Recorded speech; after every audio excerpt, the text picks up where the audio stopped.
Olá, gente, tudo bom? Muito bem-vindos aqui ao nosso bate-papo durante o período da Conferência Onda Dura 2022, que tem sido incrível. E eu tenho o privilégio, e você também vai ter o privilégio, de conhecer um pouco esse querido irmão, Jay Bauman. Ele é pastor lá em Orlando, a Primeira Batista de Orlando, cuida da parte brasileira de Orlando, que, vamos lá, né? Orlando é quase o Brasil, né, não, Jay? Tem bastante brasileiros. A gente brinca que Orlando é o Brasil que deu certo. Ainda vou comentar. Sem comentário. Mas o Jay tem uma trajetória também aqui no Brasil muito legal, onde pastoreou durante algum tempo no Rio de Janeiro, também esteve envolvido com alguns movimentos de unidade da igreja. Então, ele tem muito a contribuir, colaborar com a nossa igreja, e tem sido muito precioso tê-lo aqui conosco. E também, por coincidência, o pastor Fábio Serafim, que é pastor da Onda Dura Rio de Janeiro, e também está aqui junto conosco para esse bate-papo. Muito bom. Vou começar, antes de perguntar para o Jay, vou começar perguntando para o Fábio. Sim.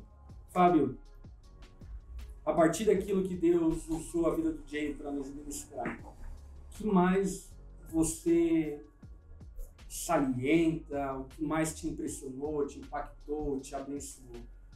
Cara, assim, hoje é o segundo dia da conferência, né? E o Jay ministrou, a gente já estava conversando aqui antes, houveram 3 ministrações dele hoje, né? Eu creio que, de alguma forma, a urgência quanto a esse assunto e o fato da condução dele dentro dessa atmosfera que a gente está percebendo de urgência quanto a esse assunto foi o que mais me ministrou. Através da palavra do Jay, hoje, das 2 agora, tarde e noite, a leitura que eu faço é de que é urgente a busca pela unidade no Brasil. De alguma forma, nós não somos apenas ministrados, mas intimados a nos mover em relação a isso. É uma daquelas pregações, todas deveriam ser assim, mas sobretudo é um daqueles ensinos que não dá apenas para a gente sentar, consumir, mas de alguma forma colocar em prática de forma urgente, porque o Brasil sofre hoje com esse assunto, e a partir desse momento, saindo daqui, a gente agora está intimado a se envolver nisso. Então, eu fui muito ministrado, abençoado demais, né? Eu estava compartilhando com ele o quanto a gente admira ele como igreja, enfim. E eu acho que é a urgência desse assunto, sabe? Tipo, de alguma forma, a gente colocar em prática tudo isso que a gente aprendeu hoje de forma urgente. Assim. E o que você falou, na verdade, o que Jay falou, reforçando, né? Eu percebo o quanto, por vezes, pessoas que poderiam contribuir tanto para a igreja, comover de evangelização, de discipulado, de ensino da igreja, acabam sendo as pedras de tropeços da igreja. E a gente tem conversado muito sobre isso, né? O desafio que nós temos tentado encarar como igreja global, de aliarmos uma boa teologia, uma teologia saudável, com uma prática também saudável e ao mesmo tempo arrojada, ao mesmo tempo atuante. E isso de fato é um grande desafio. E eu acho que o maior desafio disso é os bons, aqueles que têm uma boa teologia, se curvarem, se dobrarem para uma missionalidade, eu diria, mais vibrante, apaixonada.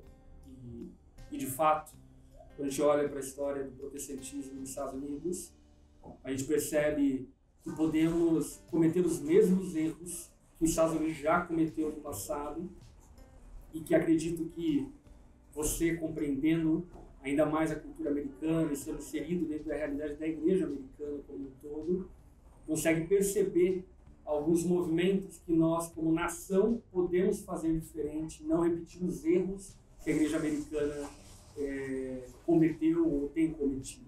Você consegue perceber isso, Jay? Sim, eu percebo isso muito bem, apesar de os Estados Unidos exportando muito, né? É claro que não simplesmente o Brasil, mas o mundo inteiro acaba bebendo da fonte, para melhor ou pior. Inclusive, os próprios criticismos dos Estados Unidos vêm exportado dos americanos criticando os Estados Unidos. Então, tem muitas coisas exportadas, mas eu acho que o Brasil, em alguns aspectos, está posicionado bem, a igreja evangélica no Brasil, para realmente aprender com os erros dos americanos, das igrejas fora, né? E fazer um novo movimento realmente centrado no evangelho, que não tem as características, as bagagens, né, que a gente falaria, que os movimentos teve nos últimos anos nos Estados Unidos, né? Particularmente no movimento que eu vejo, né? Às vezes tendências autoritárias nos pastores, infelizmente, muitas vezes foi problema, ou o próprio, vamos dizer, desvio teologicamente, ou tem várias questões, né? Mas, acima de tudo, eu acho que faltou humildade. Então, humildade é alguma coisa que não é ensinado.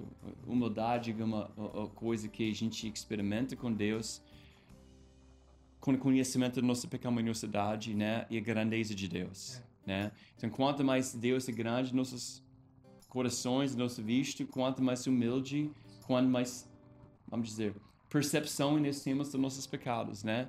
E o movimento que tem isso pode ter muitas outras falhas, mas um movimento que consegue manter essa humildade de uma forma vai longe. E eu acho que a igreja brasileira tem alguns movimentos, algumas iniciativas, algumas igrejas que ainda conseguem andar com esse tipo de humildade. E isso vai ajudar muito, né, no futuro. Não sei se eu respondi exatamente, mas... E se tratando desse tema, que é o tema da nossa conferência, né? Falando sobre unidade, sobre sermos uma igreja, como Cristo desejou e orou para que fôssemos, né? Qual você julga ser o maior desafio para a unidade da comunidade local, antes de falar da unidade universal do corpo de Cristo, uma comunidade local? Qual você pensa ser o maior desafio que os membros comuns da igreja devem travar para preservar a unidade? Eu acho que no mundo inteiro nós estamos enfrentando o mesmo problema, né? Que é o aumentando muito individualismo. Aquela questão que você tratou um pouco antes sobre tem muita gente com talento, basicamente, mas não estão produzindo. Muita gente. E até próprias pessoas criando problemas, em vez de produzir, em vez de contribuir, em vez de investir. E lidando aquele perfil de pessoa é difícil. Porque a cultura é cada vez mais individualista, cada vez mais, vamos dizer, fragmentada.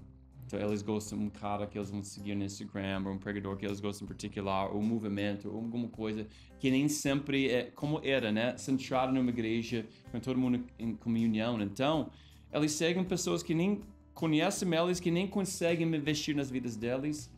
E também nós temos cultura de outros pastores, efetivamente, tentando pastorear todo mundo na internet. E não vai dar certo, né? Mas quer dizer, com tudo isso, individualismo é problema, mas outro problema, além disso, é, vamos dizer, além de individualismo nas igrejas locais, outro problema, francamente, são ideologias que não são centradas em Cristo, que acabam competindo para a atenção. Porque é difícil, por exemplo, alguém que é extremamente em favor de um político, por exemplo, ter essa mesma paixão pelo evangelho. Então, efetivamente, é idolatria. O problema é velho. É só um tipo de idolatria. Mas idolatria pode ser idolatria da família. A minha família é mais importante, então eu não vou investir tanto na igreja. Temos esse problema nos Estados Unidos. Esportes. Antigamente, nunca tinha esportes nos domingos.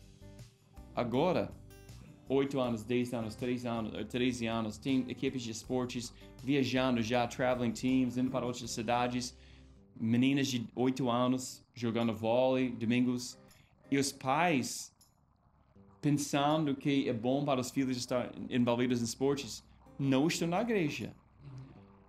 E esse é vamos dizer, um exemplo de que a gente está vendo cada vez mais na nossa cultura, onde as prioridades estão cada vez mais fora de ordem. E nós, como igreja, nós precisamos ter uma voz profética, chamando as pessoas para a centralidade do Evangelho e para valorizar o dia do Senhor, né? Cada vez mais. Antigamente tínhamos culto de manhã, culto à noite, culto quarta-feira à noite, vários cultos, né? Não estou dizendo que a gente tem que ter culto muito, mas hoje em dia, alguns crentes acham suficiente e eles vão 2 vezes por mês para um culto. É totalmente comum. Eu acho que isso não vai competir com 20 horas no iPad, no computador, na escola. E os pais perguntam por que meus filhos não estão seguindo Cristo. As suas prioridades não estão em ordem. Nossa, eu acho que você toca na problemática da vida comum. Até porque talvez o debate sobre unidade, eu diria que ele é por vezes, inclusive, muito acadêmico. Me perdoe também, porque eu não tratei tanto a questão específica de unidade naquela resposta, mas impacta. Mas eu acho que é por aí mesmo, porque assim, eu quero dizer o quê? Não sei se você concorda, mas por vezes, no meio teológico, no meio ministerial, pastoral, nós estamos debatendo dilemas e problemas que nós mesmos criamos e julgamos existirem, mas que não fazem parte dos dilemas do cristão comum. Eu quero dizer o quê?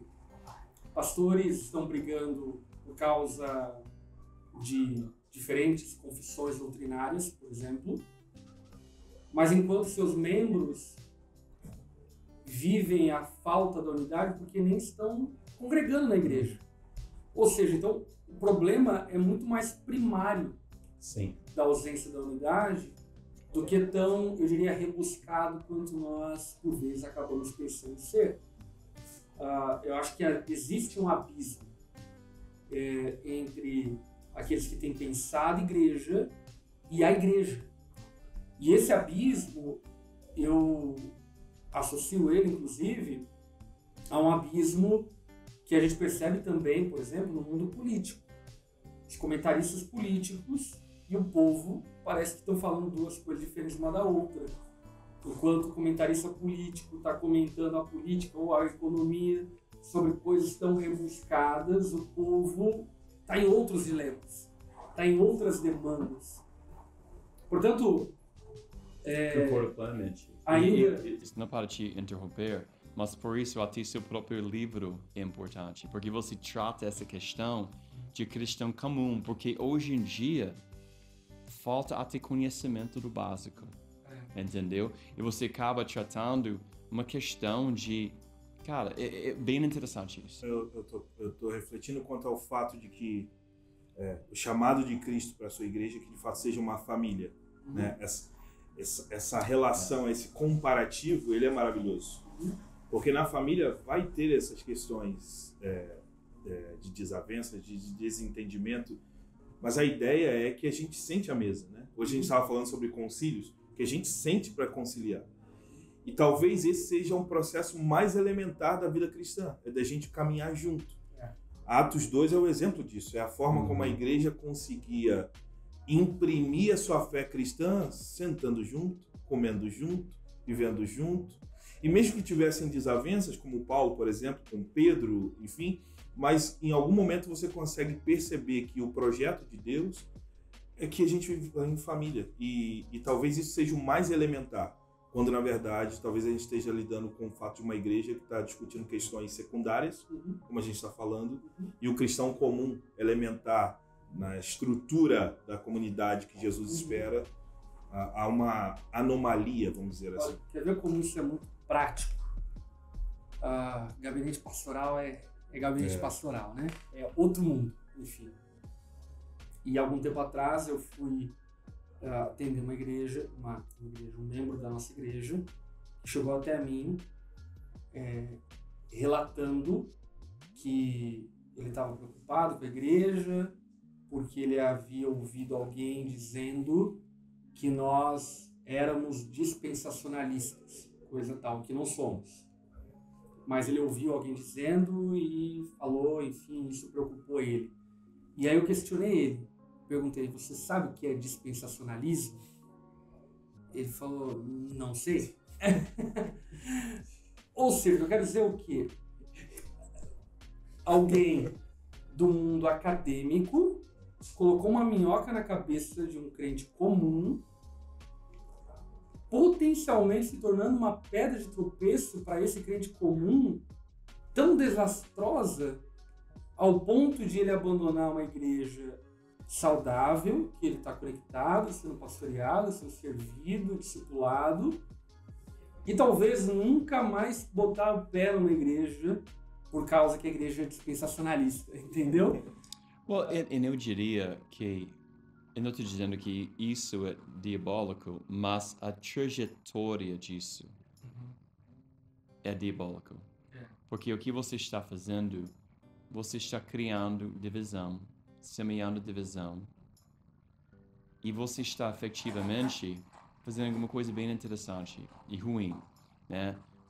Você está essencialmente fazendo essa pessoa, como eu falei mais cedo hoje, um missionário, de certa forma, para a igreja.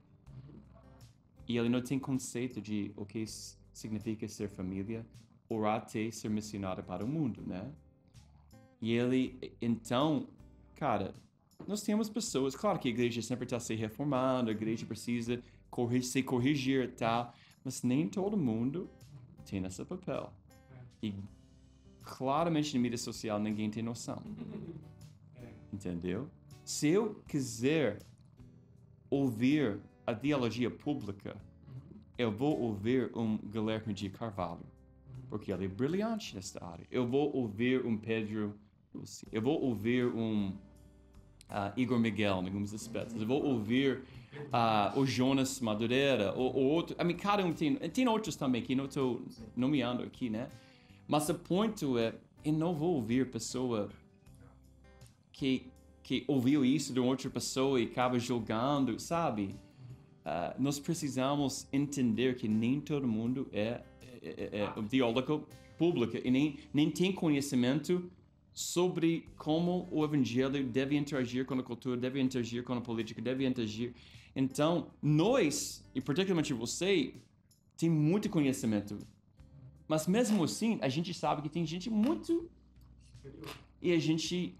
Então, o que eu quero chegar com isso, simplesmente, tem muita gente na mídia social, como eu falei, que quer ter missionários para a igreja, que quer salvar a igreja, que quer corrigir a igreja, e efetivamente eles acabam virando contra a igreja. E você nunca vai corrigir a igreja odiando ela. Entendeu?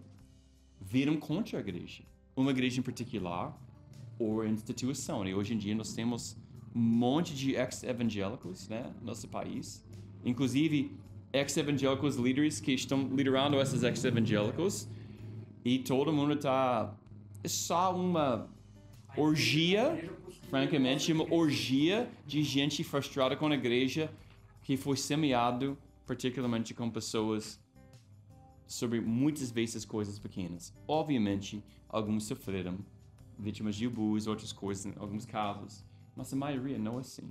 A maioria simplesmente escolheu um outro tipo de vida, não quer seguir as normas da Bíblia, entendeu?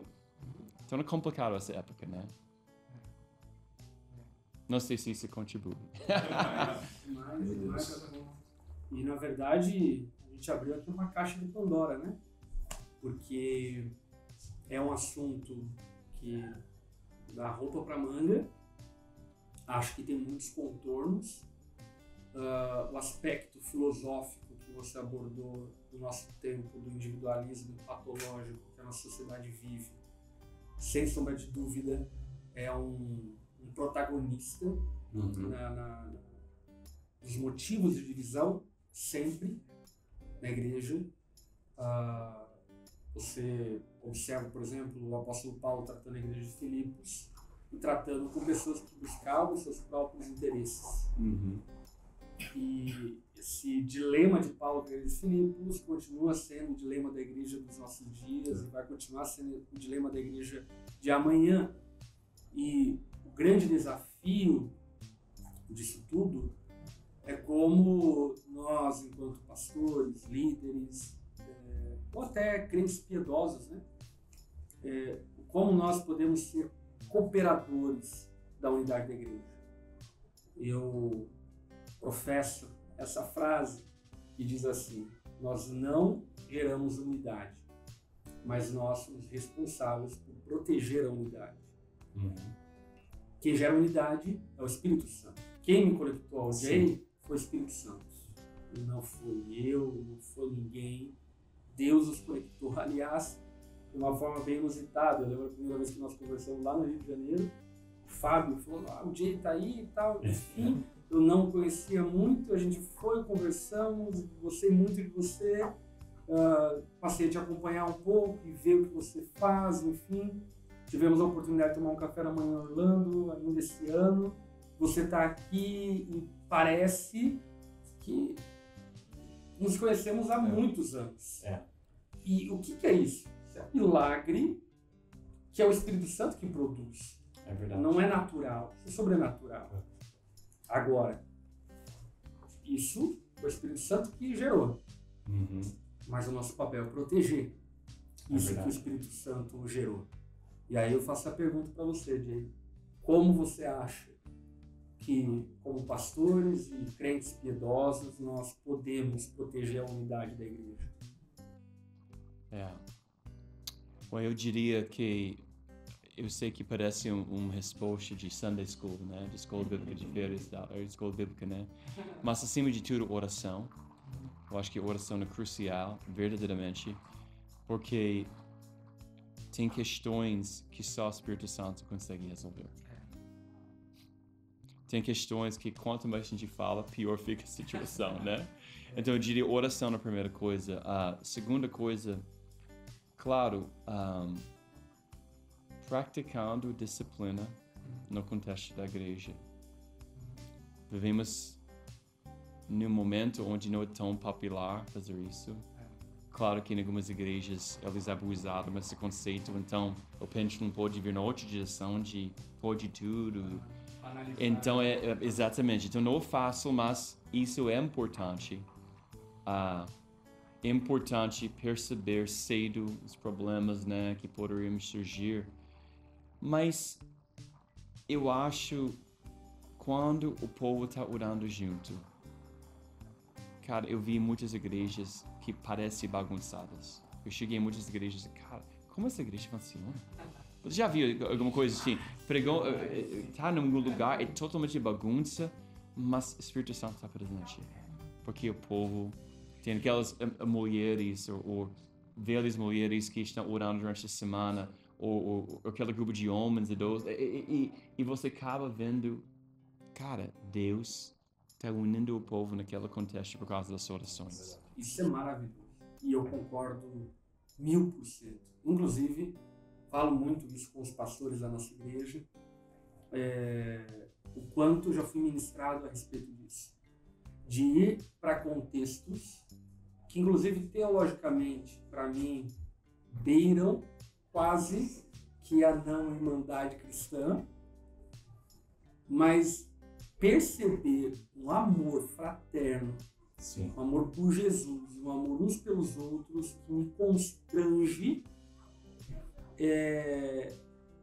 ao saber que eu, sei lá, tenho uma boa teologia, pastorei uma igreja que tem uma boa teologia, mas às vezes eu não vejo esse amor. Eu não vejo, às vezes, esse elo, essa aliança, esse compromisso com Cristo e um com o outro. E várias vezes eu voltei de viagens como essa, me questionando e brigando com Deus, dizendo: Deus, o que eu faço?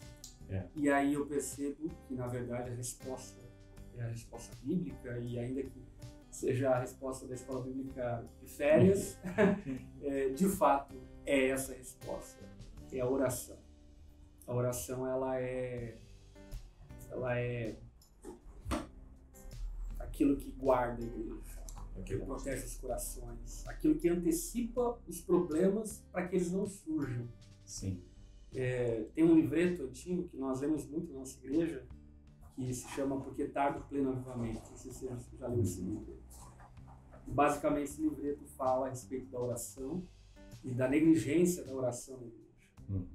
E de fato, eu acredito que talvez esse seja um grande desafio de igrejas como nós, que temos tentado construir um ministério com uma boa pregação, um bom ensino, uma boa teologia, mas não negligenciarmos aquilo que os pentecostais dão aula, Sim. que é a vida de oração. É.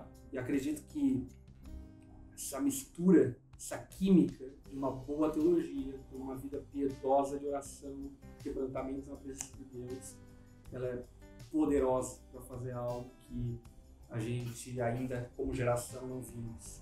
Verdade. Eu acho que uma coisa muito interessante também é o fato, como o Jay enfatizou agora na pregação dele, da própria exposição do Evangelho. Uma igreja centrada no Evangelho é uma igreja que, de alguma forma, entende que ela não está solta na vida, que ela está, como igreja local, assim, vivendo uma realidade confessional, mas inserida dentro de um contexto que transcende aquela realidade. O que eu penso é que nós precisamos ensinar os cristãos a, de alguma forma, compreenderem que o fato de viverem uma realidade local não os abole de um contexto universal. Penso, inclusive, que essa é uma ferramenta de muitos daqueles mal intencionados utilizam para, de alguma forma, meio que cegar a compreensão bíblica desse povo. Então, eu penso que uma ferramenta também não só pode, como deve ser. A pregação centrada no Evangelho, que nos ensina que, embora igreja local, estamos inseridos dentro de um corpo que é muito maior do que o nosso, que é universal. Muito bom. Enfim, já irmos aqui para a reta final, e eu queria, enfim, encorajar o Jay a dar uma palavra de encorajamento para a nossa igreja, para a Igreja Onda Dura. Eu creio que isso é muito precioso, uma vez que nós respeitamos muito a sua trajetória, a sua experiência, o seu temor e entrega pelo reino. Então, queria, enfim, caminhando para a reta final, pedir o Jay para falar um pouco para a nossa igreja, no sentido de quais foram as suas impressões, sentimentos ao estar aqui conosco durante esse tempo, e também aquilo que você crê que pode abençoar na nossa igreja como um todo. Amém, amém. Sim, a experiência aqui tem sido muito especial, né? Confesso que nessa época do ano tinha muita coisa acontecendo, né? E eu comprometi, eu planejei, estava tudo dando certo, mas realmente tinha algumas coisas nos últimos dias que, cara, Deus, você quer muito que eu vou para essa conferência, porque você tem um propósito para mim lá. Não estou sendo místico demais, né? Mas realmente foi meu assim. Mas eu sabia que Deus queria que eu estivesse aqui com vocês, né? Tem sido uma bênção. A bênção conhecer vocês mais, né? Tanto talento aqui, tanto comunicador, vocês são comunicadores fantásticos, bíblicos. Não vi nada que eu desconcordava, né? Durante esses dias, né? A recepção do povo tem sido maravilhoso, né? Eu fiquei, inclusive, 1 hora lá, só falando com o pessoal lá na área de não sei como chama, né? Mas foi muito especial. Eu percebo que o movimento ainda é relativamente jovem, mas que está amadurecendo. E claro que problemas vêm nessa idade de adolescência de movimento. Então eu acho que é inevitável que gera problemas, vocês estão cientes disso. Mas nada que é insuperável, nada que vocês não vão conseguir superar. E a coisa melhor é que você vai ficar cada vez mais forte.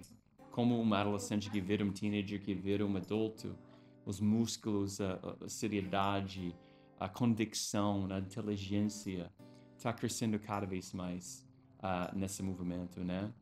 Então, eu acho que a questão de missionalidade é natural para vocês. São um exemplo para a igreja brasileira em vários aspectos. nisso, porque como eu tratei um pouco hoje à noite, essa questão de teologia e praxis, ou prática, são separadas demais em muitas igrejas, né? E vocês conseguem juntar isso, unir isso, pelo menos você tem a tentativa que está andando relativamente certo.